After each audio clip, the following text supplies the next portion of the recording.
Kelas 2 udah semua? Kelas 2 harap segera menuju. Syederalun memaksimalkan vaksinasi bagi murid SD usia 6 hingga 12 tahun. Tim medis Puskesmas Jangka bersama Muspika sejak beberapa minggu lalu turun ke sekolah di berbagai desa. Pada Sabtu 5 Februari 2022, tim bersama turun ke SD 4 Jangka atau SD Rusibdayah Jangka Pesangan. Setelah itu berkunjung ke SDN 12 Jangka atau SD Kambuk menggelar vaksinasi.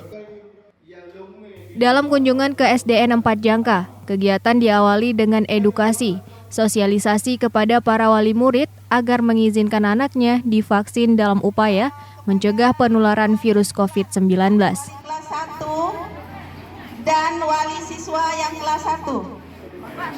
Oh, kurang sehatnya. Saat menjalani vaksinasi, para murid tetap didampingi oleh orang tua, guru, dan juga unsur Muspika. Dari total 105 murid SD tersebut, puluhan anak sukses divaksin, sementara sebagian lainnya sudah divaksin. Dari Biren, Yusman Dinidris, Serambion TV.